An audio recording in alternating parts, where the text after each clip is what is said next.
Okay, it's time for the July 2022 Gardenside chat. No Howard, because there was only one question that came through, and that was in commentary. So this is for, I can't do that thing like Howard does, but he slashes it on the screen. So this is from Grip Smith, and Grip Smith wants to know, is there such a thing as good compost or bad compost? Or to word it better, what are the best things to use for compost versus the worst, especially when first getting started?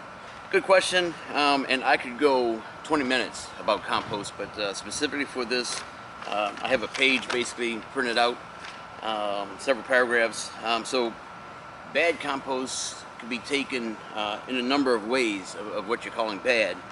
For example, a compost pile might smell really bad, which is an indicator that the pile has gone anaerobic, which is without air.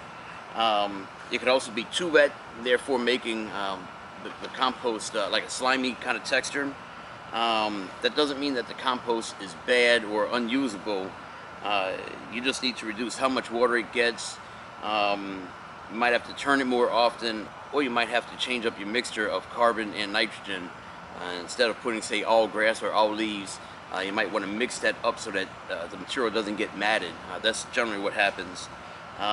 As for what's the best versus what's the worst things to use for compost, you definitely don't want to add things like a broken down car, broken down truck, TV, or like a bay window. That doesn't work. First off, they're way too big, and secondly, they're going to take forever, if ever, to actually break down. So that's the worst to use. Now, before I go any further, my answers are based on I guess you might say, a traditional compost pile, instead of composting through vermiculture, which is using worms in different little worm bins.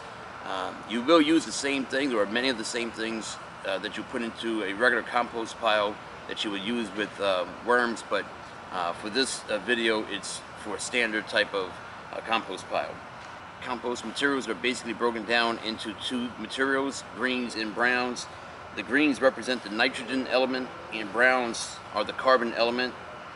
Grasses, vegetables, coffee, tea, and manure are a few examples of green materials. Dry leaves, newspapers, paper towels, sawdust, and hay are a few examples of brown materials. Some folks say you need a 2-to-1 ratio of browns to greens in order for the compost to properly break down. But my question is, who's going to measure that? And what are they talking about? 2-to-1? What, volume? Is it by weight? Who's going to measure out? I have 2 parts of brown, and I only have a half a part of green, so I'm not going to put that in compost. My feeling is, put into compost whatever you have, whenever you have it. I guess you could wait a bit, like if you have a large stockpile of tree leaves, brown leaves, you could stockpile that from the winter time in bags or whatever, and then during the summertime when you cut grass, you can start putting the grass in and then mix that with the leaves. That's fine, but nobody's going to measure it out, so use what you have when you have it. As far as what's best to use when getting started, if you're in a house or something, use grass clippings and use the tree leaves. Those are easy to obtain. Just remember that the pile needs to be moist when you're mixing, so you can introduce water or other liquids, assuming it's not raining. Other liquids other than water you could use old soft drinks and alcohol. Yes, old alcohol, perfectly fine to use that. Okie dokes, that's it for July 2022. Grip Smith, thank you for that. If you want to see something for August, commentary, you can email me, call me, send a fax, whatever. Any of those methods work.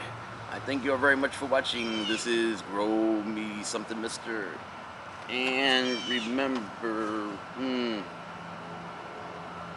I don't have an exit on yet, so see you later, everybody.